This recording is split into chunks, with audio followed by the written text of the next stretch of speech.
Di nga ako makatulog ngayong hapon. Ang ingay kasi ng mga naglalato-lato sa labas. Kaya manunood na muna ako. Mamayang gabi na lang ulit ako matutulog. Andito rin pala si ate sa may sala. Nanonood siya ng abot kamay na pangarap. Magigiganti na daw si Lynette kapag pala nanonood kami dito. Salitan din kami kapag may bumibili. Namalengke din kasi si mama. Kaya kami din yung nagtitinda. Gusto sana namin isara yung tindahan. Kaso baka palayasin kami ni mama dito sa bahay. Wala rin palang dayaan kapag may bumibili. Salitan talaga kami magkapatid. Ewan ko ba, yung ibang nabili dito shy type. Tumabas na muna pala ako para bumili ng merienda. At paglabas ko nga, eto na yung mga naglalaro ng mga lato-lato. Eto rin yung dahilan bakit di na ako nakakatulog ng hapon. At eto na rin pala yung gumigising sa akin tuwing umaga. Yung pagpukpok ng mga lato-lato. Dito na pala ako kay Ate Melanie. Order nga ako ng burger. Tapos nanghingi na rin ako ng makopa. Marami na din kasi yung bunga. Ako na mag-aani. Kahit hindi naman ako yung nagtanim. Chawot! Matagal na din pala ako hindi nakakakain ng makopa. Bata pa yata ako nun. Kasi dito rin ako kumukuha nung bata pa ako. Pero ngayon matanda na.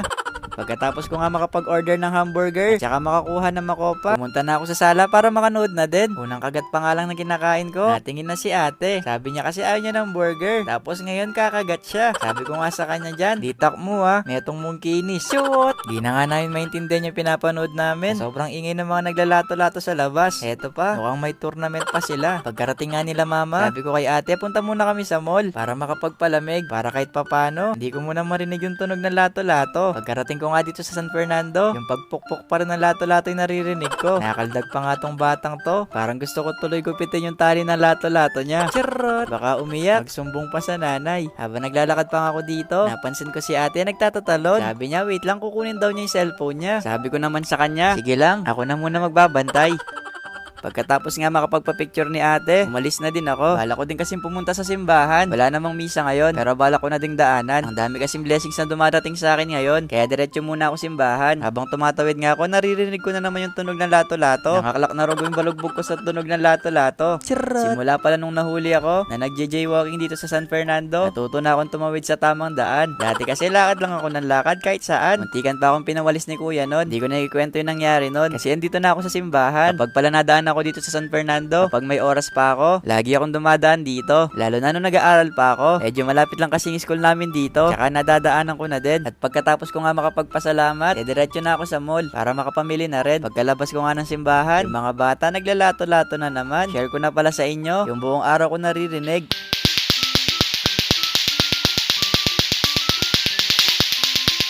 Di wari makakaklak yung balugbog mo kung ganyan yung buong araw mong maririnig. Kaya dumiretso na ako dito sa mall. Siguro naman dito wala na naglalaro ng lato-lato. Kasi kung meron pa, uuwi na ako sa totoo kong bahay. Sa Japan. Chawot! Ayaw na yata akong tigilan ng mga naglalaro ng lato-lato. Kasi kahit sa loob ng mall may naglalaro. Di ko na alam kung saan ako pupunta. Shoutout ko na din pala sila. Akala ko nga maglalato-lato din sila. Charot! Nagumpisa na pala akong bumili ng bibilhin ko. Yung mga pipiliin ko pala ngayon, halos mga damit na pang araw-araw. Sa totoo lang, konti lang talaga yung damit na ginagamit kong pang araw-araw. Halos mga polo kasing sinusuot ko. Yung ginagawa kong vlog a day in my life, kailangan pang bahay lang. Kailangan naman magpolo ako sa loob ng bahay. Charot! Kumuha na din pala ako ng underwear. Kasi lagi nawawala yung underwear ko.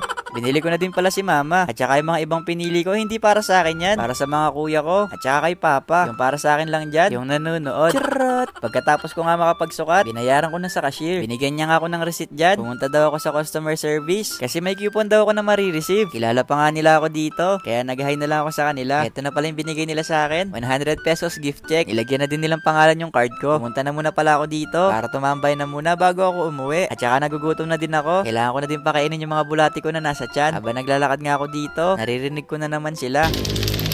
Hindi ko na alam kung anong nangyari sa buong araw ko. Malapit na yata ako mabaliw sa tunog ng lato-lato. Charot! Umorder na muna pala ako kasi nagugutom na ako. Binili ko na din yung mga naglalaro ng lato-lato para sa susunod lakasan pa nila. Ayun lang. Bye-bye!